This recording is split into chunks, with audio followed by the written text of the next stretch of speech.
Assalaamu calaykum. Kusoo dhawaada kanaalka horumarka dunida. Muuqaalkan maanta wuxuu ku saabsan yahay 8 aaladood oo casri ah oo badbaadin kara noloshaada. Zoll AED3 waa qalab casri ah taas oo kaliya ay isticmaali karaan khubarada caafimaadka. Si kastaba, arrintu hadda sidaas ma aha. Aaladda loo isticmaalo badbaadinta naftada iyo daaweynta waxaa loo arkaa mid aad muhiim u ah, waxtarna u leh wadamada qaar. Qalabkan waxaa lagu rakibaa meelaha bulshada isugu yimaadaan. Sidoo kale qalabkan waa aaladda jiilka cusub maadaama ay sahlan tahay inay fahmaan. Zoll AED3 waa mid ka mid ah aaladaha qiimeeya neefsiga korontada ee bukaanka, iyadoo waxtar u leh dib u kicinta wadnaha iyo sanbabka, taas oo ku saleysan xogta laga helayo qalabka. Qalabka wuxuu bixinayaa muuqaal iyo macluumaad.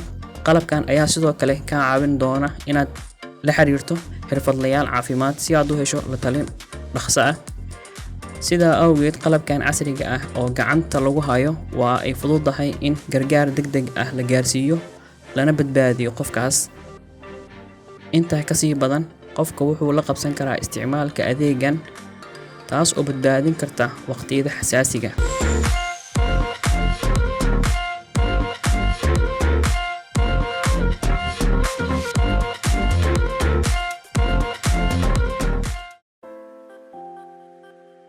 Shark Band waxaad laga yaabaa inaad maqashay sheekooyin kala duwan ee ku saabsan libaax badeedka sanadihii u dambeeyay, laakiin xaqiiqda xayawaankani ma ahan in badan mid khatar ku ah dadka jecel dabaasha xeebaha.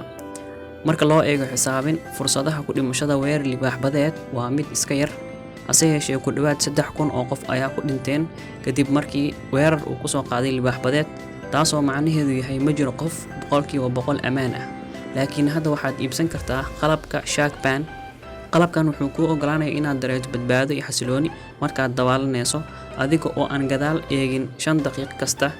Tani waa qalab lagu xirayo anqowga lugta. Xaqiiqda ayaa ah in libaaxyadu leeyihiin elektarooniga ugu xooggan ee xayawaanada, taas oo macnaheedu yahay waxay dareemi karaan nooc kasta oo signalada korontada ee u dhow, taas oo ay u isticmaalaan tusaale ahaan ugaadhsiga iyo socodka.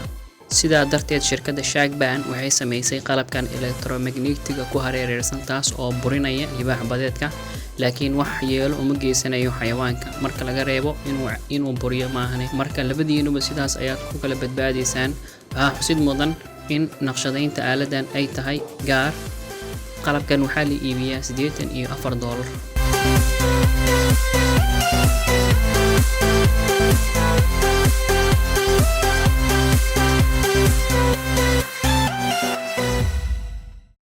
Survivor Plus, dhammaanteen mid kasta oo naga mid ah wuu maqlay ama daawaday filimka qisada Titanic. Dad aad u badan ayaa ku dhintay markabkaas, waxaana sababay marka hore doomaha badbaadada oo aad u yaraa, kadibna qabowga iyo biyaha barafka dartiisa.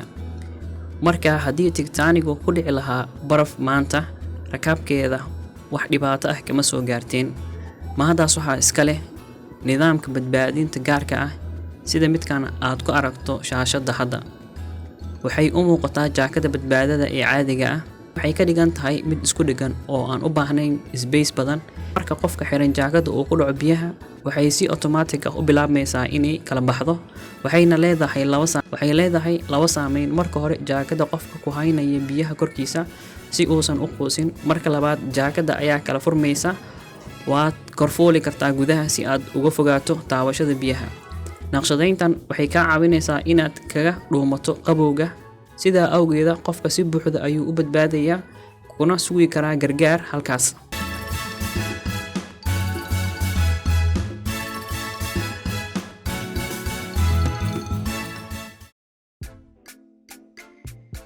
Stylus Stinger.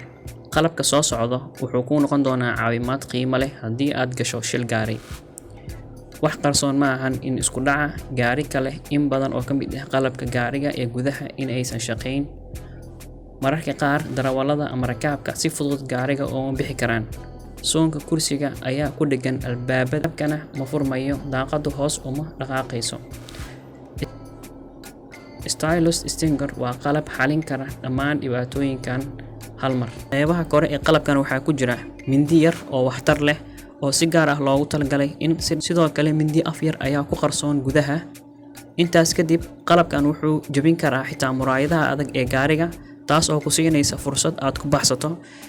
Stylus stinger waa qalab aad u yar, mana kaa qaadan doono boos aad u badan gaarigaaga. isla markaa horumariyaashu waxay ku dareen qalabkan charger kaas oo kuu ogolaanaya inaad ku charger gareysid qalabka kala duwan ee aad isticmaasho. aaladan qiimaheedu waa $16.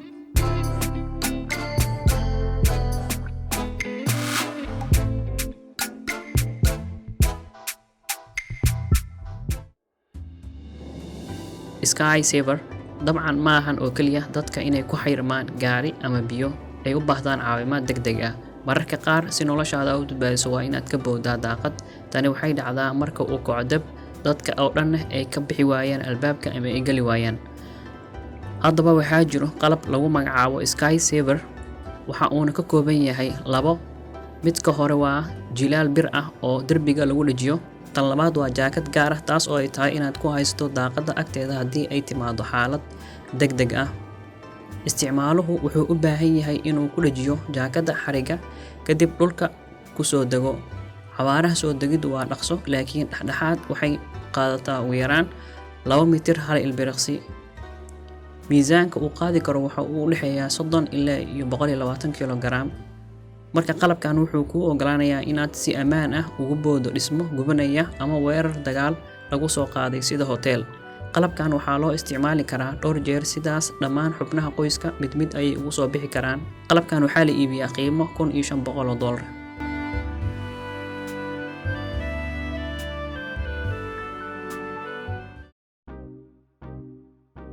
Hovden Tree tani markii ay alifeen barkinta shilka ayaa badbaadisay kumanaan qof, waxayna ku dhiirigelisay khubarada Swedishka ee Hovden inay sameeyaan mid iyaga u gaar ah. koofiyadda badbaadada cusub ee la saarto qoorta markaad fuushan tahay baaskiil ama mooto waxay u muuqataa kalar balaaran. haddii aad shil gasho, kalarku wuxuu u balaadhaa ilbiriqsi gudihiisa. bam yar ayaa koofiyadda hawo ka buuxiya madaxaaga iyo qoorta oo leh taageero iyo ilaalin wanaagsan.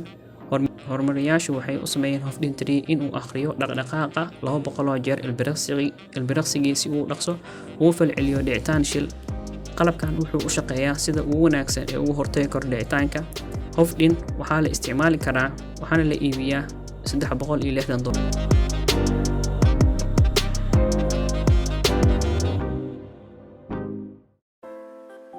U-Safe marka ay biyaha badda kacsan tahay ee qof biyaha ku dhex quuso loo tuuro dariiqa badbaadada ee bacda, qofka inaysan gaarin ayaa laga yaabaa oo ay ka fogaato.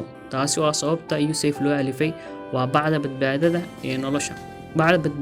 ee nolosha ee ku qalabaysan matoor iyo kontaroolka fog ee hormuudka.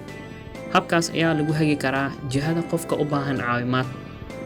kadib marka ay qabsadaan marinka badbaadada ee nolosha, waxaad u isticmaali kartaa inaad geyso meel fog oo nabdoon, xeebta ama banaanka. qalabkan waxaa soo saartay U-Safe, waa shirkad ganacsi oo laga leeyahay waddanka Cyprus ama Qobrus.